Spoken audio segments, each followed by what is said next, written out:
This is not a podcast for comfort. It's a podcast for clarity.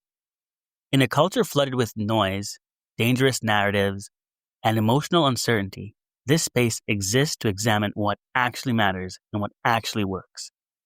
Here we question power itself, belief systems, and the assumptions most people inherit without inspection. Most people accept instead of dissect. This podcast is about correcting that. Welcome. Bienvenue. Welcome. Marhaban. Bienvenidos to the Magnificent Ones podcast. Welcome back to the Magnificent Ones podcast, where we explore the ideas, the principles, and the individuals shaping the world around us. Today's conversation moves into one of the most consequential debates of our time: how economic systems influence prosperity, opportunity, and the future of societies. My guest today is economist and author Dr. Doug Cardell, a thinker who approaches economics through what he calls evidentiary economics. Rather than beginning with ideology, Dr. Cardell begins with the premise economic systems should be evaluated based on evidence and outcomes, not political preferences or assumptions. He's the author of the book Why Socialism Struggles, where he examines the structural challenges that socialist economic systems encounter and explores the moral and practical arguments behind free market capitalism. Through his writing and public discussions, Dr. Cardell focuses on questions such as, what economic systems actually produce prosperity? Why do some economic models repeatedly fail? And how should individuals think about value, wealth creation, and economic freedom? With that, welcome to the Magnificent Ones podcast, Dr. Cardell. It is a pleasure having you. Thank you for being on today. It's a pleasure to be here. Absolutely. And so I'm going to take this moment to do a brief introduction so the folks at home can get to know a little bit about you and your background. So Dr. Cardell, before we begin today's conversation, it's worth introducing you as a guest of many talents. You've worked in various fields. You're an economist, an educator, and a policy analyst whose work is focused on evidentiary economics, an approach that examines economic systems based on real-world outcomes rather than ideological assumptions. Over the course of your career, you've served as an aide to a member of the United States Congress, worked as a corporate chief executive officer, and spent many years teaching mathematics and modeling in both secondary and post-secondary education. Your academic background includes advanced study connected with institutions such as the University of Arizona, MIT, Liberty University, reflecting a blend of analytical and technical and policy-oriented training. You're also the author of Why Socialism Struggles, where you explore the structural economic challenges that centrally planned systems often face, drawing on historical evidence, economic modeling, and real-world case studies. In today's conversation, we'll explore some of these ideas and examine evidence, incentives, and human behavior and the way it shapes economic systems and how they function. So with that, thank you for being a part of the Magnificent Ones podcast. So today... Well, thank you for having me. I'm Absolutely. Dr. Cardell, I'd like to begin with the intellectual journey behind your work. Many economists begin their thinking through political philosophy or ideology, but you've described your approach as evidentiary economics, where the emphasis is placed on outcomes rather than beliefs. So my question to you is, what experiences or observations, led you to adopt that perspective? How did you come up with this framework? Well, I guess a lot of it has had to do with my background in mathematics, where obviously ideology doesn't matter. 2 and 2 is 4, and what you believe is irrelevant. And I've also worked as an engineer, and the same sort of thing applies there. If you're building something, what you believe is going to happen is going to be dictated by the mathematics of it and the physics of it, not by what you wish would happen. And so it was a small step for me to apply that same sort of reasoning to economics and see that too many economists today are starting with ideology and trying to prove that their ideas work rather than actually looking at what does work and actually studying that to find out why. That's very interesting. I don't want to jump ahead of myself because I'm actually very excited. What you're saying is that economic systems shouldn't be judged by ideology. They should be judged by real world outcomes. Is that something that can be measured? Exactly. And that kind of goes into something that as I was, going through your information and some patterns that I recognize is you've somehow managed to bridge things, whether it's concepts or, like, for example, the social security fix, for example. You've created a hybrid model of sorts that can please, or satisfy multiple systems, right? And I think that's very fascinating that it's you're able to take philosophical things in nature and then have a mathematical approach to them that does have real world outcomes and applications. So can you walk us a little bit through that? Well, yeah, I guess a large part of that comes from my background as an educator. And as an engineer, I've learned how to look at how to solve problems, but I've also learned how to explain them to other people and to find the clearest ways to communicate to others. And I'm certainly not perfect at it, but that's certainly part of my goal is to find ways to make the difficult seem obvious, I guess is the way I would put it. And I think most of the time that's possible as long as you don't get into the weeds of trying to explain stuff as though you were talking to another expert.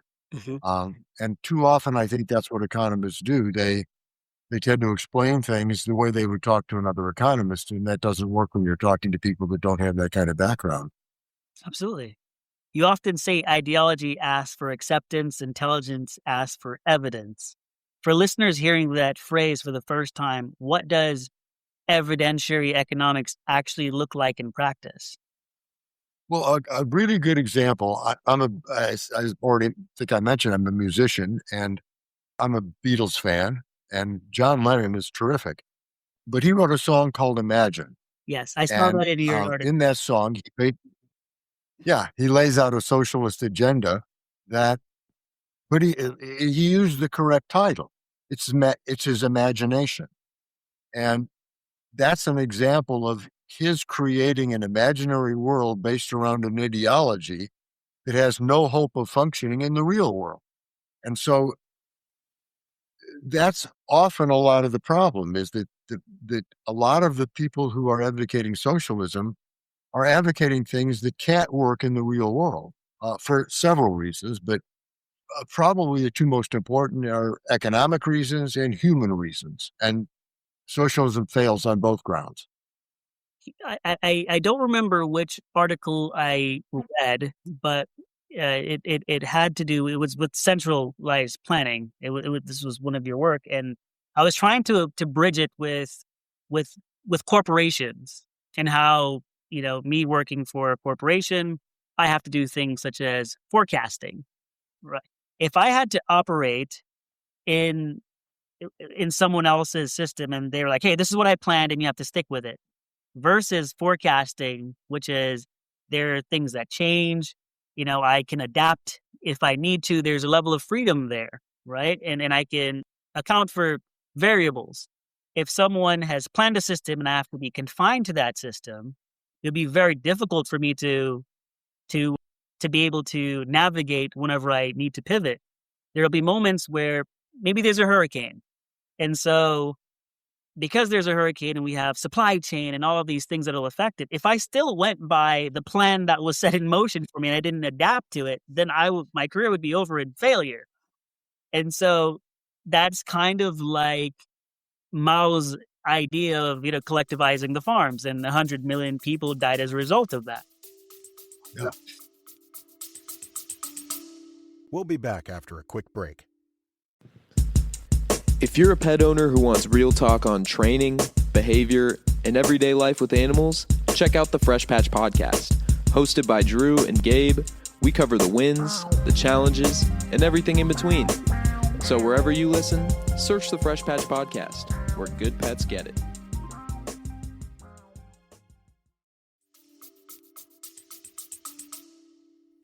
Yeah, that's often the case. There are, I guess, three flavors of centrally planned economies: communism, socialism, and fascism. Mm-hmm. But they're all basically the same. There are minor differences, but that's all they are, is minor differences. And so it's easy just to refer to them all as socialism. That's the more central term. And yeah, the first problem is that you mentioned hurricanes. The economy is a chaotic system. And the best example of that to most people is the weather. And a guy named Lorenz in 1972 was working with a weather model, and he found out that a tiny input in an input variable could make a huge difference in the output. Yes. And so we spent the next good deal of time studying that. And you've probably heard his famous quote, "Can a butterfly flapping its wings in Brazil precipitate a tornado in Texas?" Yes. And yes, it can, because often any chaotic system is at a tipping point where the tiniest nudge either way can make a big difference in which way it falls. And I could make a similar statement about economics. Is it possible that somebody buying a pair of shoes in Peru can trigger a depression in Poland? And yeah, definitely, because it's a chaotic system. And it's even more chaotic than the weather. Mm-hmm. And it's pretty easy to show that. I mean, there are 9 billion people in the world.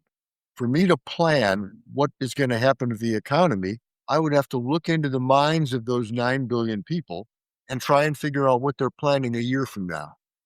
Well, that's clearly impossible. I don't know what my wife is planning a week from now.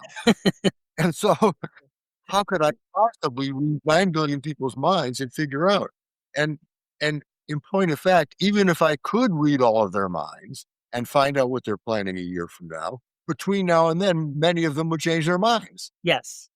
And so the economy is inherently a very, very unstable place.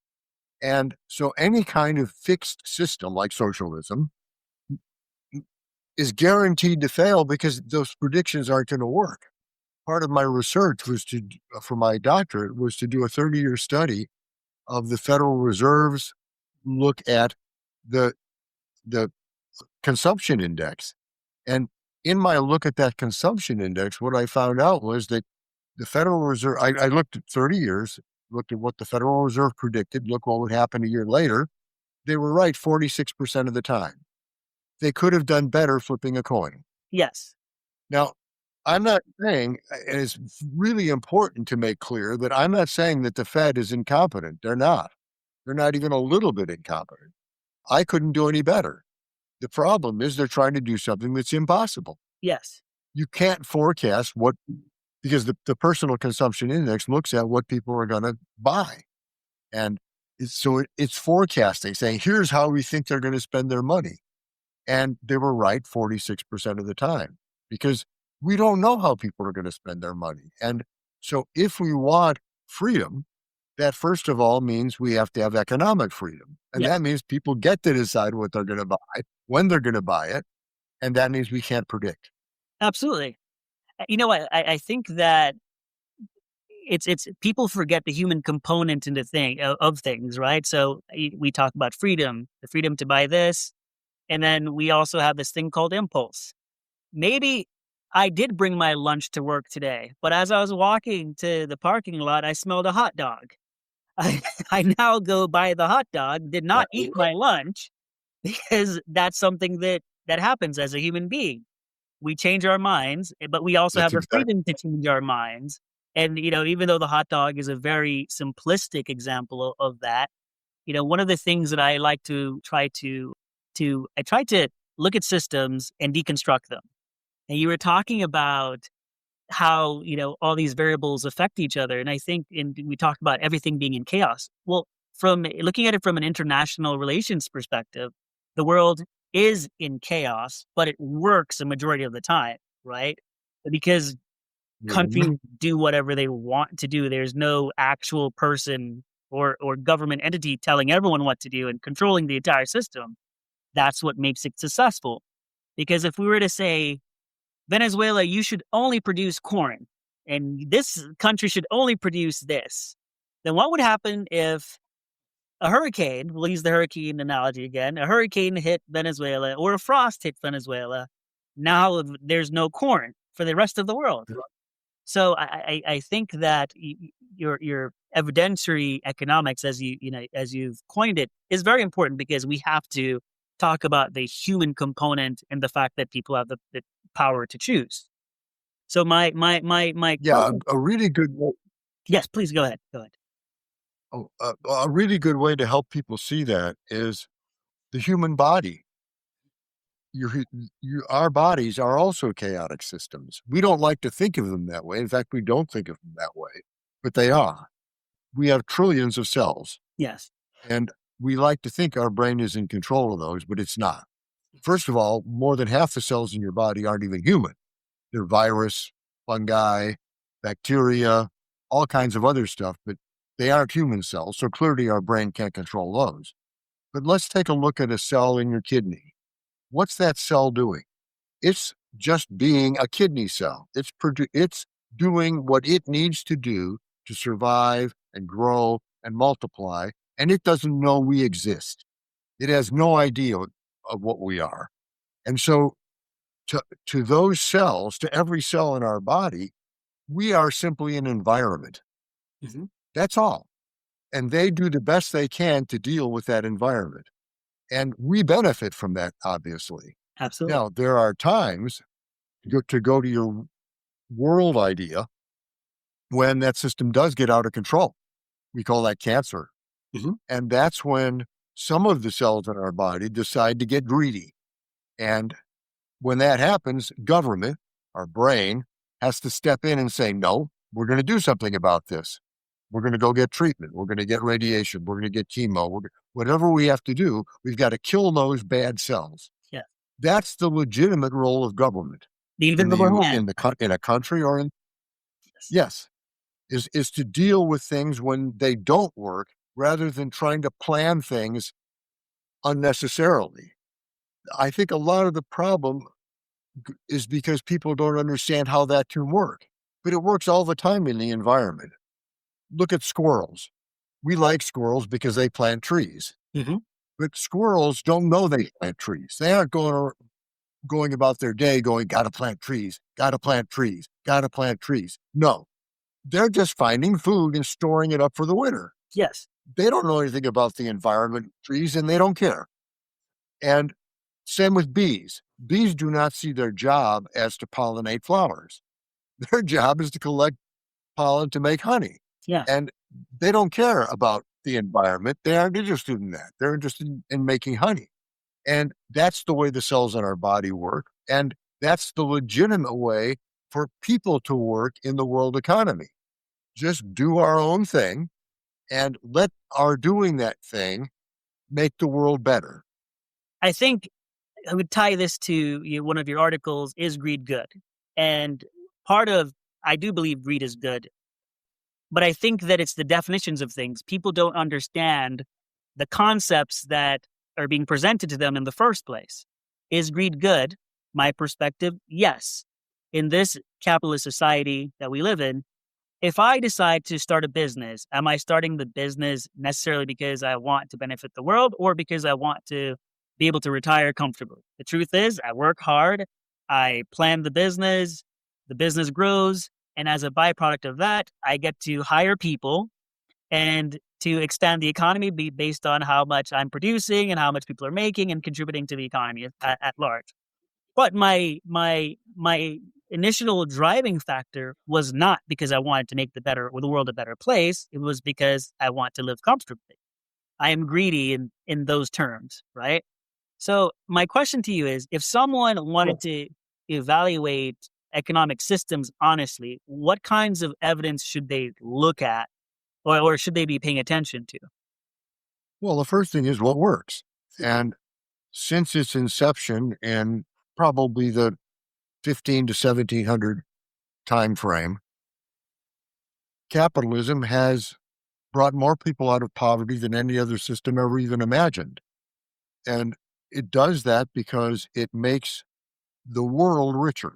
Yes. And that's a thing that people don't understand, is that, like you mentioned, not doing things specifically to help other people. But in a sense, you do things specifically to help other people. Yes. Why is that? Well, because in order to make money, you have to find out what other people want. Yes. And then you have to find a way to give it to them.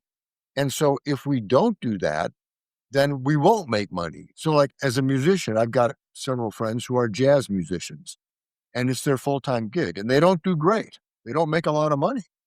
And sometimes I've had them complain to me about that. And I said, well, look, if you want to make money doing something, you have to find out what people want and give it to them. Yes. And they say, well, yeah, but jazz is better music than pop. And I said, well, I don't know what that means. I'm not in a position to decide what's better and worse. But an example I use in my book is the Beatles and the Grateful Dead. The Beatles have sold a whole lot more records than the Grateful Dead. Mm-hmm. But I don't think the Grateful Dead are whining about that. They knew what they were doing. They were making a more alternative form of music. They had fun doing it and made a ton of money. Yes. The Beatles made a lot more money because they were better at producing what people wanted. Now, are the Beatles a better band than the Grateful Dead? I have no idea. That's an opinion question. That has nothing to do with evidence. But they were certainly better at figuring out what people wanted than the Grateful Dead were.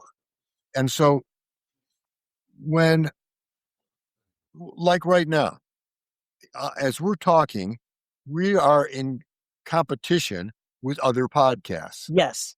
And part of our job is to give something to our listeners that those other podcasts can't or won't or choose not to.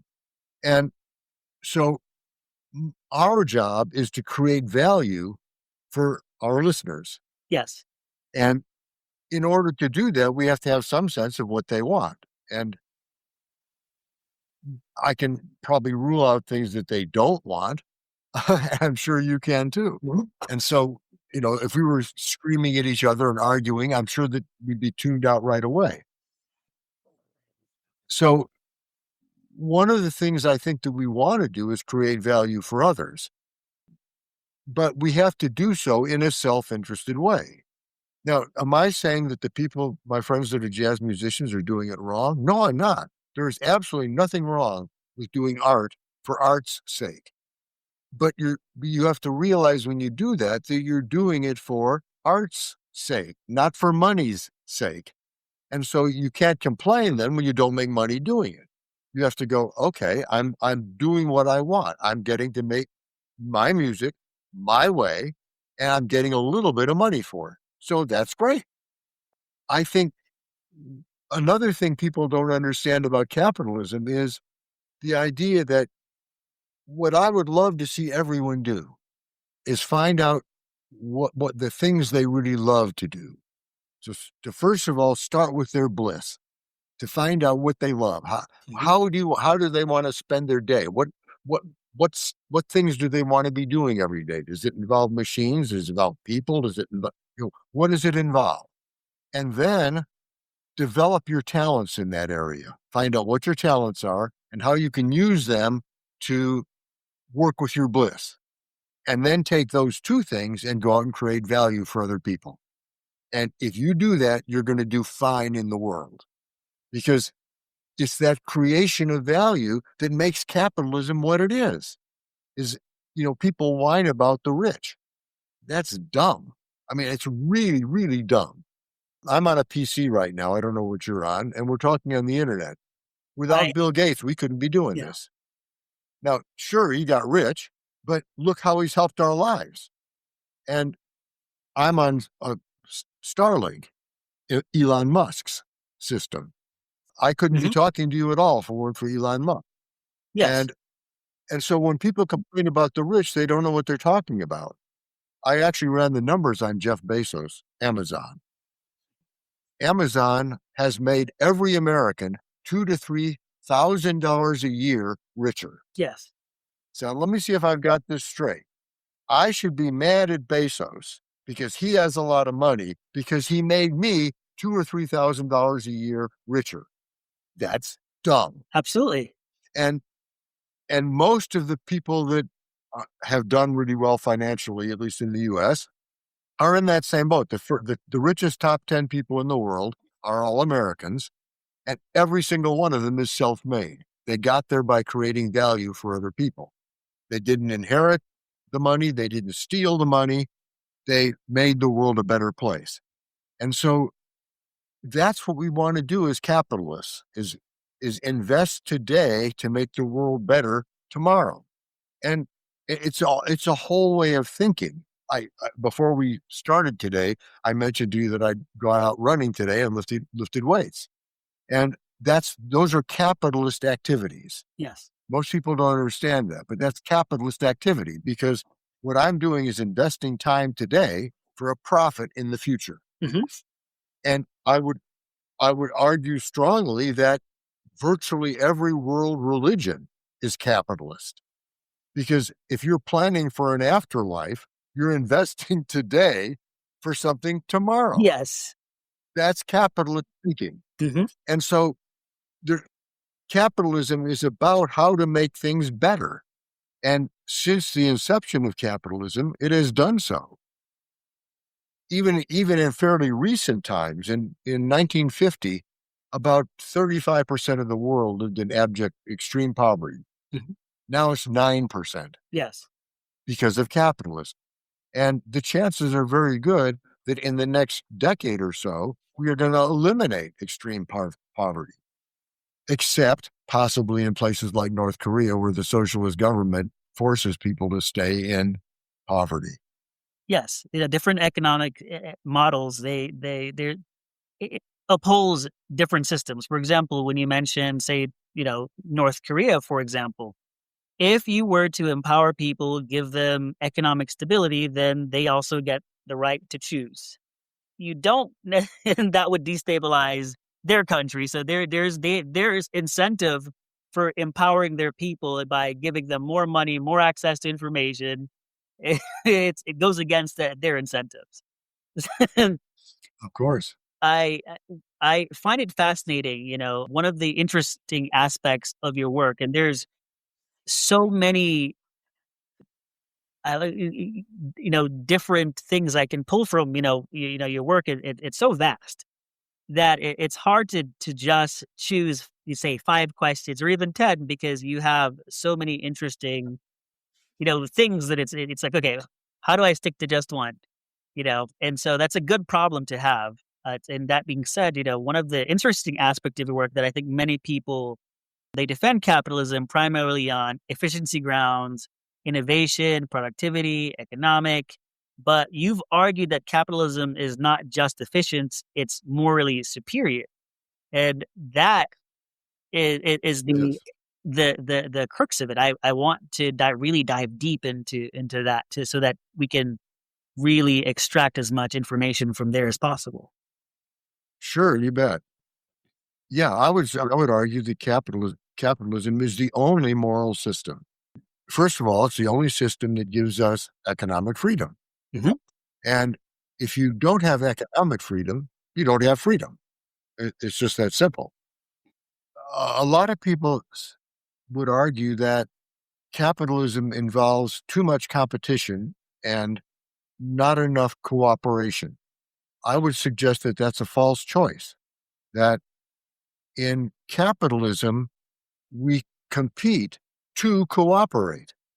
Right now, you and I are competing with other podcasts, Yes. okay? But we're doing it to bring value to the people. We're trying to see who can do the best for the population.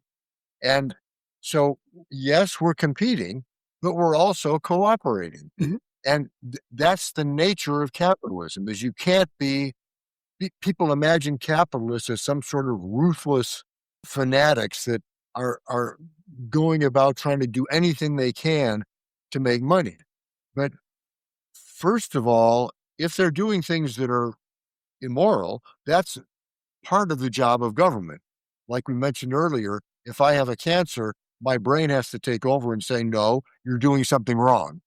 And the same thing is true in capitalism. If somebody is doing something evil in the capitalist world, the government needs to stop that. And that's a perfectly legitimate thing for government to do. But in capitalism, again, the idea is for me to find out how can I find the best way to create value for others. And the better I can do that, the more money I'll make probably, but more important, the more value I'm creating for others. The reason the people I mentioned earlier, Gates and Musk and Bezos, the reason they're rich is because the three of them have had more impact on the world than almost anybody in human history. Mhm. I mean, they've made the world so much better that it's hard to even fathom how, what the world would be like today if it hadn't been for those three men.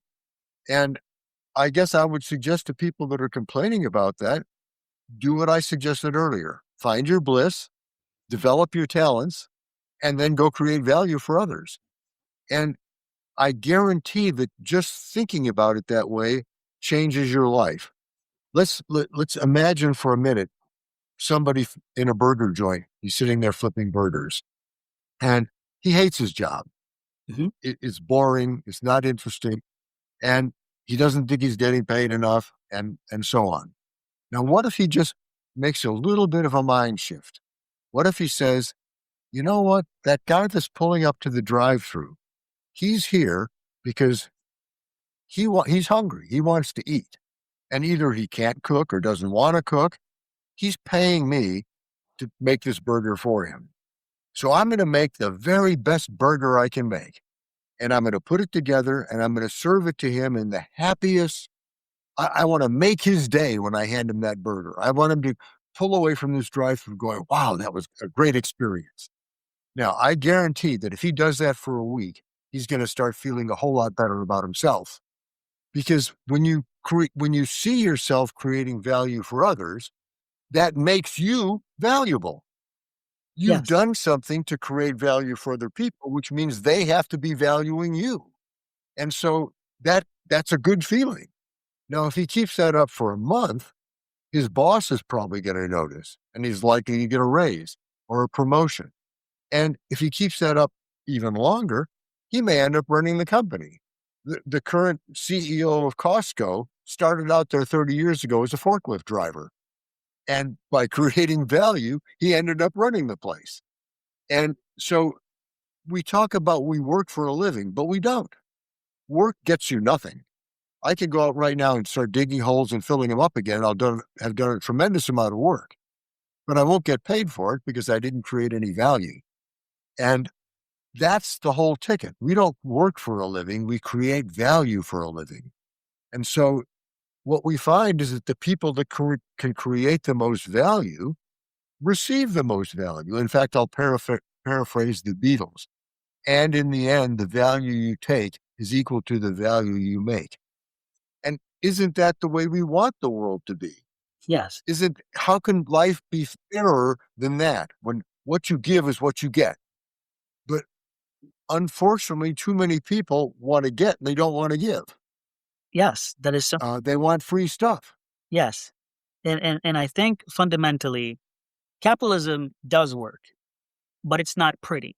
And I think people look for the glamorization of things and ideas. It's not funny being, relate this to my personal story. It's not funny working a full-time job, going to school full-time, interning, not getting sleep, not being able to party like the rest of the kids in college. That's not glamorous. But when you graduate and you're graduating magna cum laude, people thought, oh, it was easy, right? Because people don't, if someone tells you, hey, in order to get this, you must not do this. So you have to sacrifice a little bit now. Being an entrepreneur requires sacrifice. If you look at Elon Musk's story, it wasn't glamorous, choosing between what company would fail and making those, really tough decisions. Or even looking at Jeff Bezos when he was just in his garage and he looks like the crazy guy with a bunch of stuff and people, look at his origin story. It's not glamorous. Oh, And he's driving his beater car around everywhere. That's not glamorous, but now he goes to outer space. The guy that was in his garage. You look Yeah, at, Bill that's right. Gates, the story of his garage. You look at Steve Jobs, a garage, right? You have these very simple things that are actually they're universal. You take the time to hone your craft, and it doesn't mean it's going to be easy because that's the hard part. But people just focus on the end result, but not the journey it took to get there. And I think too many people are trying to bypass the journey to get there. That is how you earn it. It has to be earned, and that's why merit-based systems are so good. Yeah, and I would suggest too that to me the saddest part about that is that the people that want something that is is a sad way to be. Where if you look at psychology, back in the early 70s, there were two gigantic psychology books published, one by Maslow and one by McClelland. And in Maslow's book, he creates a hierarchy of needs. Yeah. And the top of that is self-actualization. Mhm. And in McClelland's list, the top need is achievement. Notice neither one of them said anything about money or anything physical. Now, yes, at the lower levels in Maslow's list, you have to have food and shelter and so on. But once you get beyond that, what people really want is to achieve, to find self-actualization, to be the best you can be. And when people don't do that, they have a sad life. I mean, I see it all the time around me. People that they go to work every day and they don't like what they're doing, and it's just it breaks my heart that they're trying to do something. They want they think they see people like Gates and they see the money and they think that the money is the thing. What they don't see is that it's the achievement that's the thing.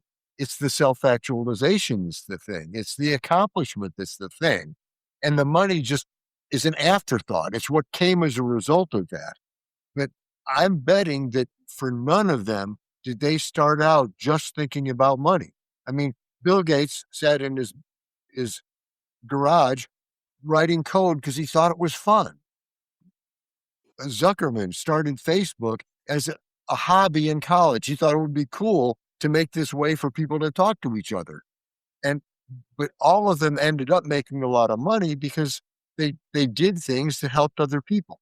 But they were doing it in a spirit of self-actualization or achievement and letting the money come afterwards naturally. And so, yeah, again, I would like to see people find their bliss and their talents and find ways to provide value for others by becoming the very best they can be at what they're doing. And so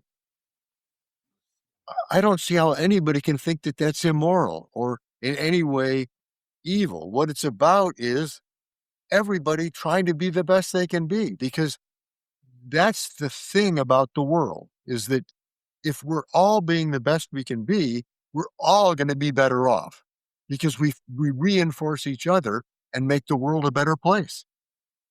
I think that's a very important distinction because I think a lot of times, in debates, people, mostly economists, mostly focus on, outcomes of wealth and inequality, and they remove all the other factors that are associated with it. It's instead of simply saying rich or poor, how about we talk about what it took to get there, right? What does it take to be able to retire comfortably at 65? Those are the questions that should be asked, because then we can then do the work, because it's, it is, as a fan of mathematics as well, as you say, math is a language. And if we use the numbers to tell a story, we can also use the numbers to create a roadmap for how to live our lives and what pace to go on, to say, hey, maybe I should invest in a 401k because I am going to turn 65 one day, and maybe Social Security won't cover all that cost. Or maybe, we should privatize, whatever. But we need data, not just talking about why people are rich or why people are poor, but also the data to to mitigate some of those effects of this crazy world that we live in. Sure. I want to ask you an important question. This is a long question, but in your book, Why Socialism Struggles, you explore the structural problems that socialist systems encounter across different countries, cultures, and decades. Socialist experiments often seem to run into similar economic, difficulties, regardless of the era. So, what are the core weaknesses in socialist systems that tend to produce those types of outcomes? Well, there are two. The first is the economics part of it, and the second part is the human part of it. And my first dealing with the human part of it was I was probably 12 or 13 years old, and somebody was trying to convince me that communism was wonderful. And I listened for 10 or 15 minutes, and I said, well, that won't work. And she said, what do you mean that won't work? I said, well, it assumes that people are saints. It assumes that we will all put our own self-interest aside and do nothing but work for the benefit of a group. And I said, people aren't built that way. And in fact, it's not just people. All life is not built that way. Every living organism must pursue its self-interest or it will die. It's just that simple. And so we talked about that cell in your kidney. That cell is pursuing its self-interest. It's not trying to help you. It doesn't know about you. It's pursuing its self-interest and you're benefiting from it. The same thing happens if I pursue my self-interest in the world. The world will benefit because I'll be creating value for others if I'm really pursuing my self-interest. It's the only thing in my self-interest, in my true self-interest, is to create value for other people. Because if I can't do that, I won't be happy and I won't make a living. Mm-hmm. And so that's first of the first way that socialism fails. Now, collectivism was actually the first thing that was tried in America.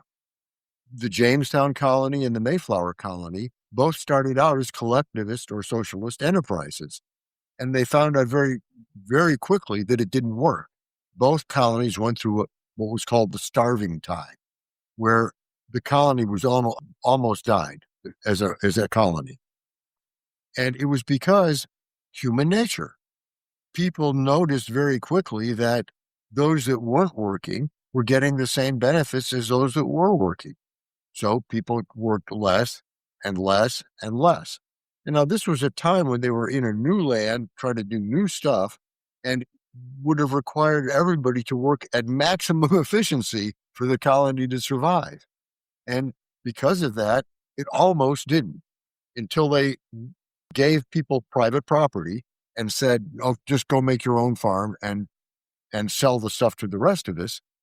Then it started working. But before that, they were eating their shoes, eating their pets, digging up corpses to eat. It was a truly horrific situation, all because this pipe dream of collectivism or socialism or communism, wherever you want to call it, because it tries to make people into something other than people. It tries to take life and make it death, because that's really what it's about. It's all life from cells. I mean, if you put a plant in a room, it's going to grow toward the window. It's just going to do that because it has to do that to survive. And every organism does have to do that. And so that's the human part of the thing. On the economic part, it doesn't work because it can't work. It assumes things about economics, like, first of all, planning, that we've already talked about a bit, that it's impossible to plan an economy. And so if you can't plan an economy, how can socialism ever work? What would that mean? I mean, the only way that an economy can actually work is if we let the people decide. And that's why in most communist countries, there's a flourishing black market. And people in North Korea every day, literally every day, are executed because they're using the black market. So even though they can get killed if they do it, they're still going to be pursuing free markets on the black market. And so if capitalism is the natural human state, and socialism is an attempt to make the natural human state into something completely unnatural. Oh, so in a sense, communism or centralized planning systems. They're trying to override human nature, in a sense. If I had to put it in, Yes, okay. exactly. Hmm. So despite these, historical patterns, and why do you think socialisms or collectivist economic models remain attractive to societies even after these examples of failure?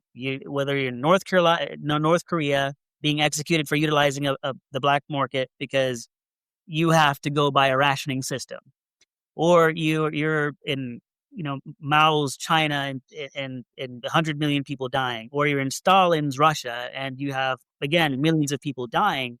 Why do you think that in this era there seems to be this rebirth? In the 60s there was very popular, and now there's a rebirth of these ideas in today's societies. What do you think makes it so attractive?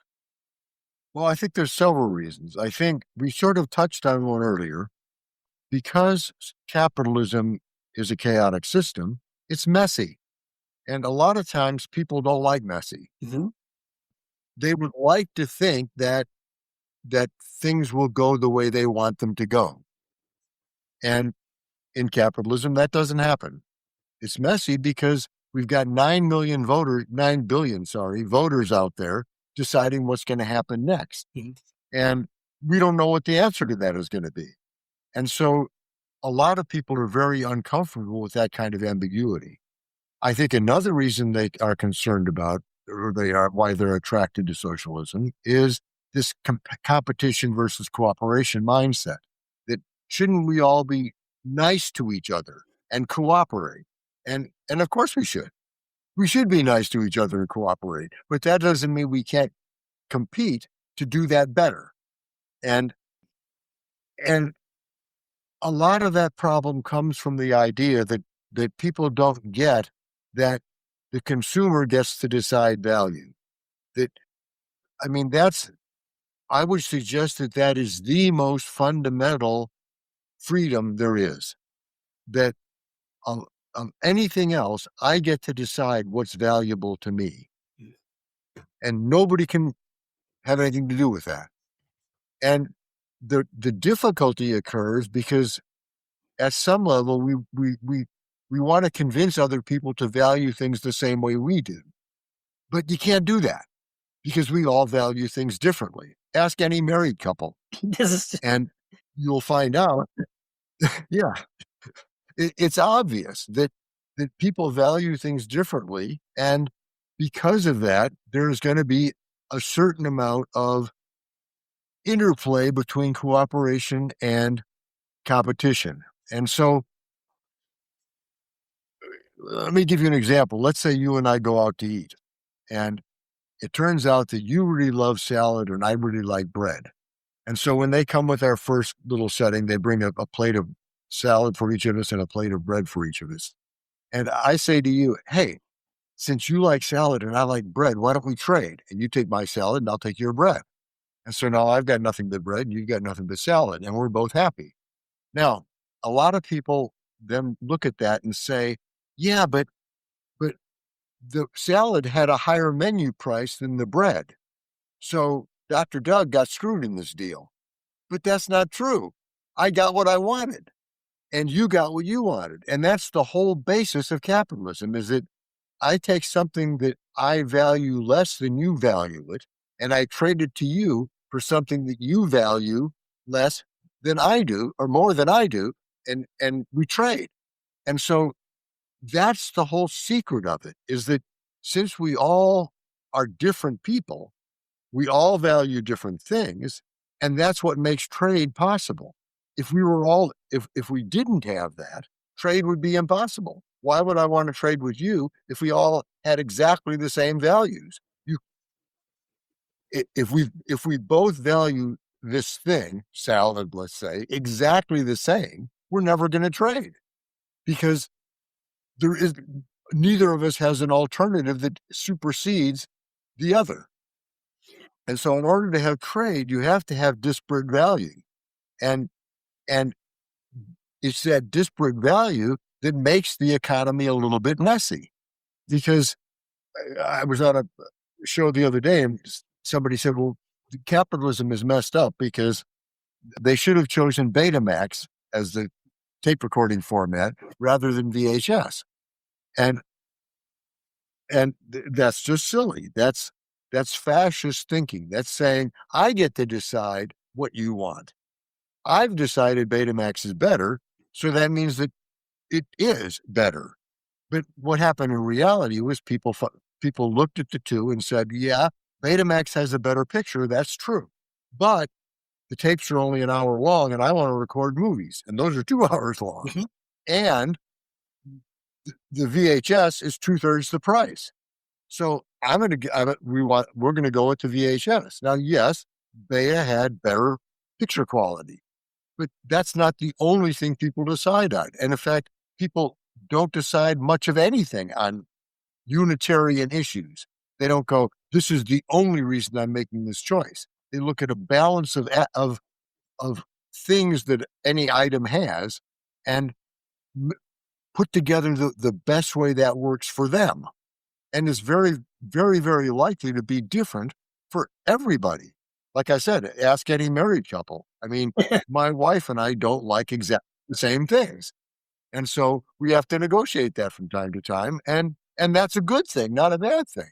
Because if my wife were exactly like me and liked exactly the same things I'd like, it would be a much less rich environment for me. It wouldn't be nearly as much fun. And it would just be boring. I mean, I'd be spending my life talking to myself. Variety is the spice of life. You know, I'll share it is indeed a small story with you. I'm wearing this watch right now. The story of this watch is this. I have a friend that's a doctor, and I was wearing another watch. And he says to me, I really like your watch. I'll trade with you, similar to what you were saying. The watch that I bought was maybe $90 on Amazon, right? Like, I liked it. I thought it looked good. That was the be all end all of it. My friend sees it. He says that he wants to trade right there on the spot. His watch was more expensive than mine, but we value things differently. So for him, it was more valuable, but he made the choice and I made the choice to trade with him. As a result, we're both happy from that interaction. He paid a higher price. Yeah. He was still happy because he got to choose. That's the whole point. That's it. I couldn't have said it better myself. That's exactly the way to look at it, is that what we're looking at is trading value for value. And the only value that exists in the world is the value in the minds of all the consumers. Nothing has intrinsic value. Nothing is valuable just because it exists. And so it's all these all these different values that make life interesting and fun and worth living. You know, I remember sometimes I get my philosophers mixed up, especially when going through Plato and Aristotle and Socrates. I'll say the work, but I'll get the teacher wrong.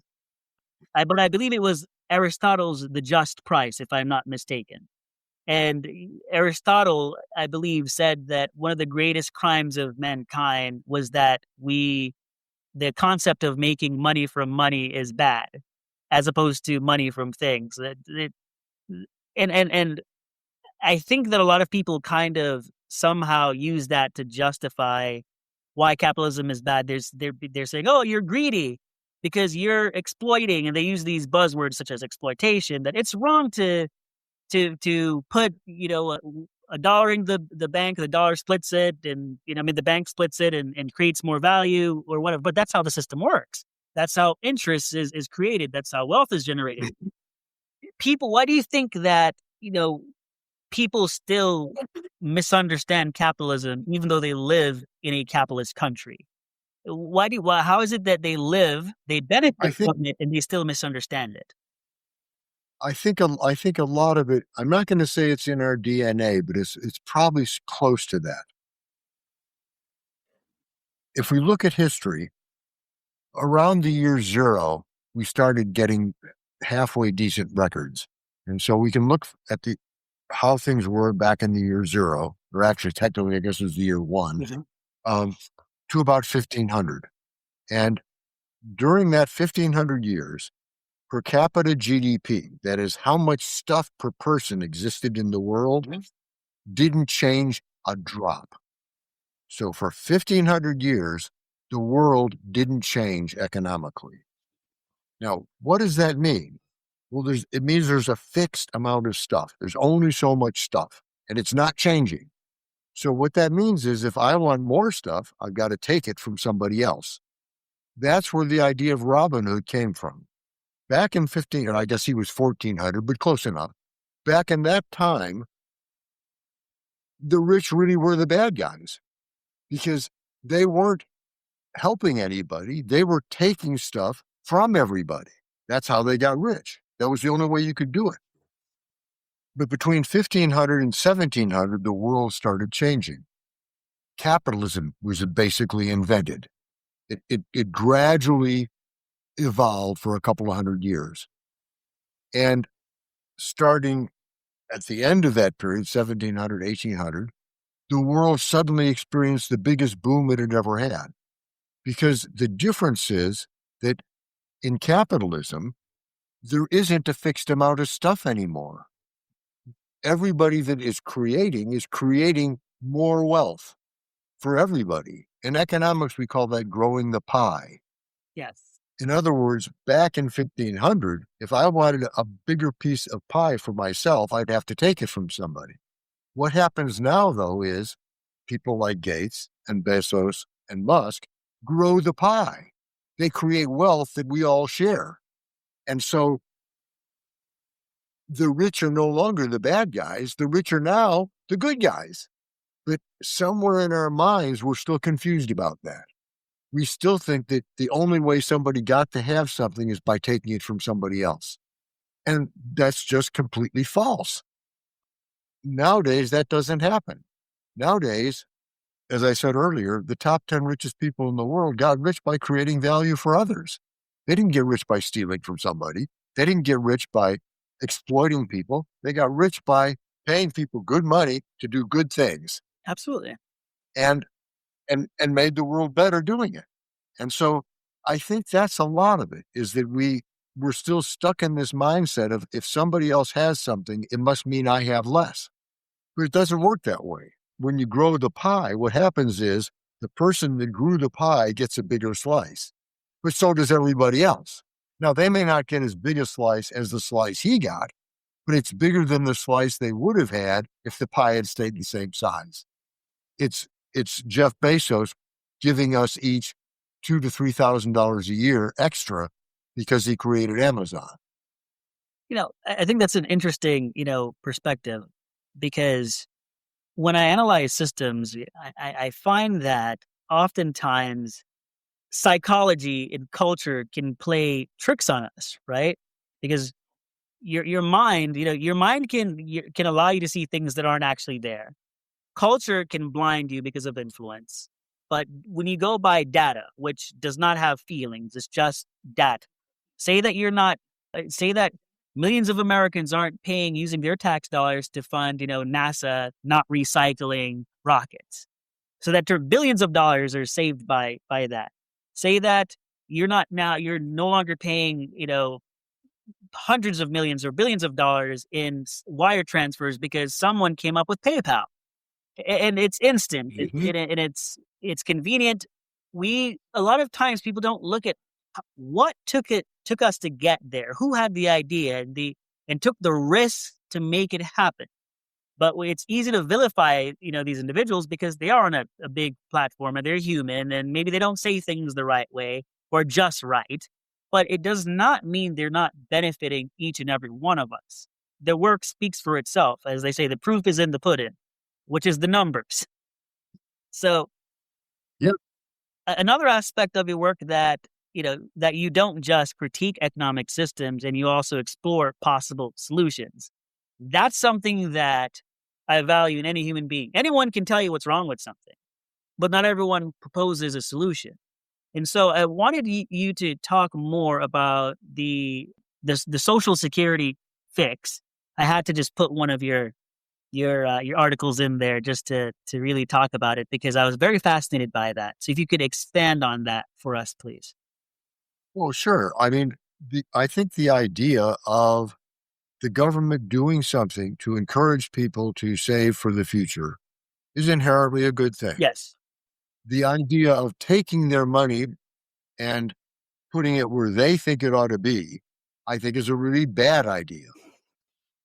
And so what I suggest in the article is that the government take the money, create an account in your name, and put it in a safe investment. Let's just say an S&P tracking fund.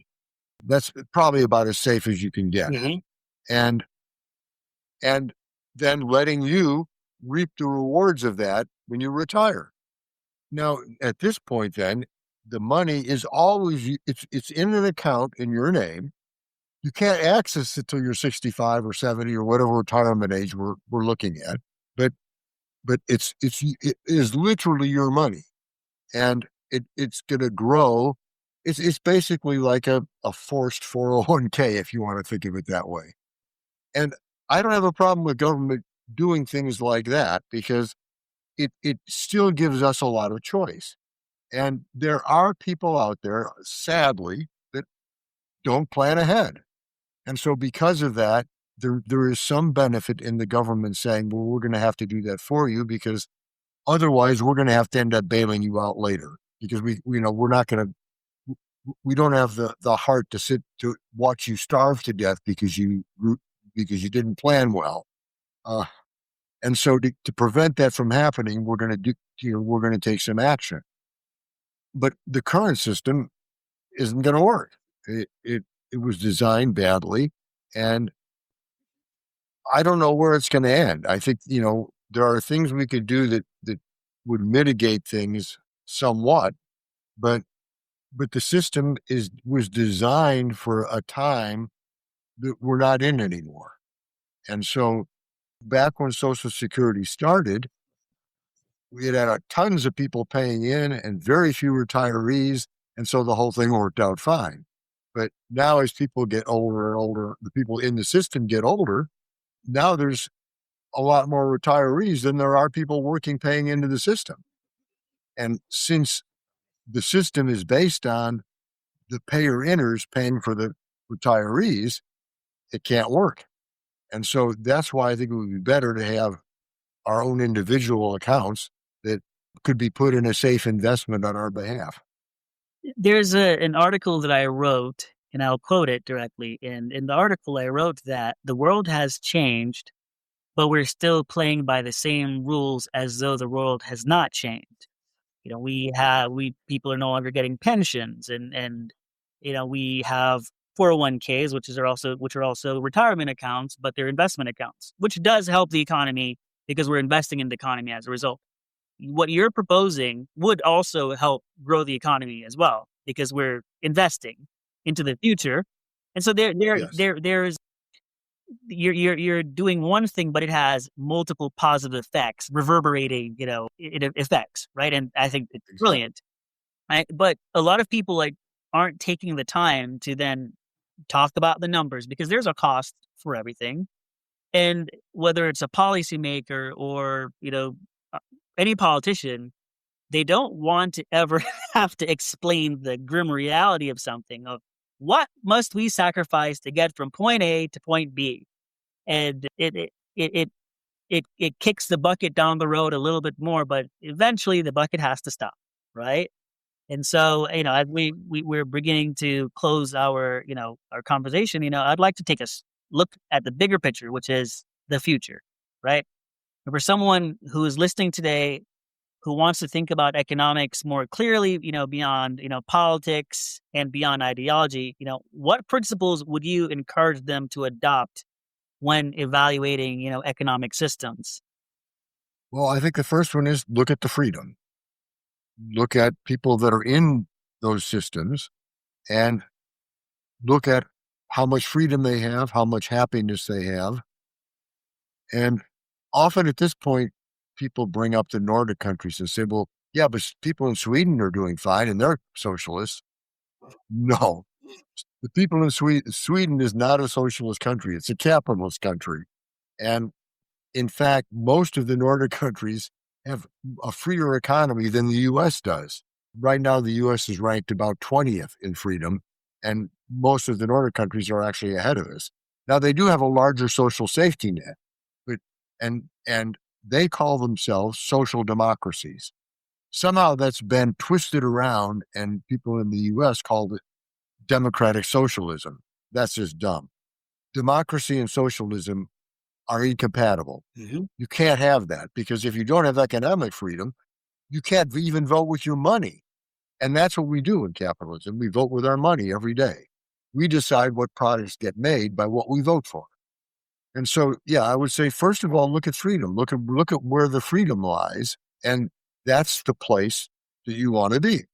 I think the other thing is to think about this notion of creating value for others and finding what you love, finding where your talents lie, and then finding how to use that to create value for other people and then reap the rewards of that.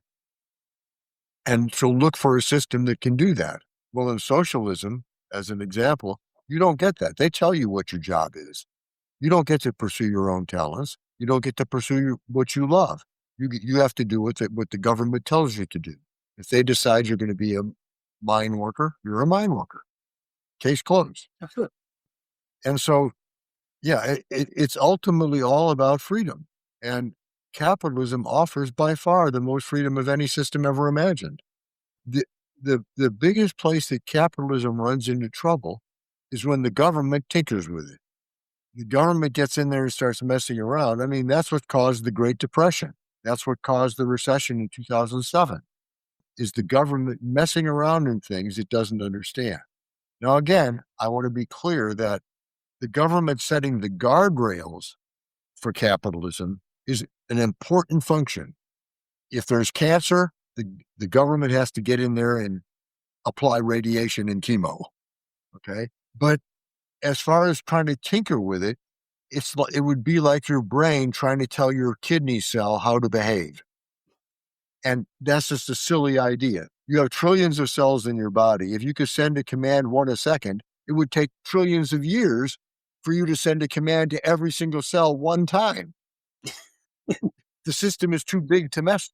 And exactly the same thing is true in capitalism. So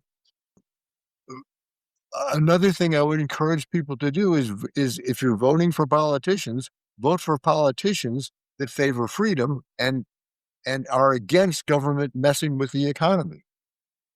You know, I would go as far as to say I don't think we need a Federal Reserve. I think it's probably, like I say, it caused the Great Depression.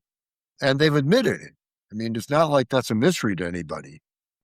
Everybody knows that that's what happened. And so, and again, the main thing is look for what works. If it's working, it's good. If it's not working, it's not. And one way to evaluate that is to look at people voting with their feet. One of my articles is that. And yeah, you don't see people in the United States clamoring to move to North Korea. That tells you who has the best system. I saw a Reuters poll, I think it was not long ago, that close to 1 billion people would move to the U.S. today if they were allowed to. What does that tell you? It tells you that people think that the U.S. is the best place in the world to be. And so, and if you look within the country, everybody by now knows that people are leaving New York, they're leaving California, they're leaving Illinois to move to places like Texas and Florida. And they're doing that because they want to get away from controlling governments and move to areas where the government is less controlling. And so believe your eyes. Don't believe what people tell you. People may say socialism is better, but look, observe with your own eyes and see where people are voting to go. And that will tell you where the best places are. That will tell you what the best systems are. Absolutely. I think I'll do a follow-up question for you is, what are habits of thinking, that would better help people understand how, economics actually function? That would be my final one to you. Well, the first one is the one we talked about a good bit already, and that is encouraging everybody to find their bliss, to find their talents, and then go out there and be the best you can be. Pursue achievement and self-actualization, and be the very best you can be, and use that to create value for other people. The other things I would suggest is to try and eliminate envy from your mind. I think envy is the most destructive impulse human beings have. It serves no useful function and does a lot of damage to people. And so I would try and eliminate envy from our lives. And to help others, but to be careful how you do that. When for a while I was commuting a long distance work every day, and I would see a lot of people on the street corners asking for money. So what I did was I'd go to Costco and I would buy a case of beans. And if they wanted a handout, I would give them a can of beans. Now, why did I do that? Well, if somebody's hungry, I'm happy to help cooperate. But I'm not going to give somebody money to have them go spend on wine or cocaine. Mm-hmm. If I'm going to help somebody, I'm going to make sure that I'm actually helping, or at least do the best I can to do that. And so that's the other thing I would suggest, is that as you try and help others, remember that their values are not necessarily your values. And so you can't make them do things your way. You have to try and find ways to help them that is both beneficial, but that honors their choice. And so, like I say, if somebody's hungry, I don't mind giving them food. But if somebody wants money, I start to get a little worried about that. That reminds me of your article, Jevons. Is that how you pronounce the name, Jevon? Jevon, yeah, okay. Jevon's paradox. Yeah, that's the way. I forgot to add it. So it was 10 articles that I went through. Then I went through 10 of the articles, not 9. So I have really enjoyed, going through a lot of your information, because as an academic, it's refreshing to see things that can be applied in real life. Information isn't useful if you can't use it. It has to have utility. And a lot of the concepts that you go over, there is utility, whether you're talking about the Alaska model and such. It's very the real world applications to the things that you're saying. It's not just, hey, I have an idea. It's, there's a problem, here's a solution. And I think that's where the engineering brain comes in. So, it has been a very thoughtful and fascinating conversation for me. One of the themes that stand out is the importance of truly evaluating the economic systems that we're in. We should ask questions, right? As a part of the scientific method. You ask, there's a why. Why do things operate the way they do? And we can then get data. There's a methodology to everything. And I think too much of society now gravitates towards ideology as opposed to gravitating towards facts and what actually works. And we need to, those things, they end up dividing us, and we don't reach a point to where we can work together to meaningful solutions. So, for the listeners who want to explore your ideas further, I would definitely recommend them to check out your website, drcardell.com. And also, please, Doug Cardell. My apologies. And also they could also vote my book. Yes, and that's what I was saying. I'd certainly be happy for them to do that. Yes, as the author of Why Socialism Struggles, and that is out and ready to be consumed. So I'd recommend you reading the book. You don't have to agree with everything, but having a different perspective is also important for growth. And so I would highly recommend you. It's, Yes, I've had it. yeah, it's an Amazon bestseller. It's got 5-star reviews. Yes. If you enjoy the Magnificent Ones podcast, and you enjoy depth, and you enjoy learning about how things actually work, I would highly suggest you checking this out. So once again, thank you, Doug. If this podcast challenged you, good. Clarity often does. The point here isn't consensus or reassurance. It's to leave you more precise than when you arrived. Keep what sharpens your thinking. Discard the rest. But don't confuse familiarity with truth. If this conversation mattered, follow the podcast and share it selectively with people who value depth and not noise. Until next time, stay disciplined with your thinking, selective with your attention, and honest about what you're really optimizing for.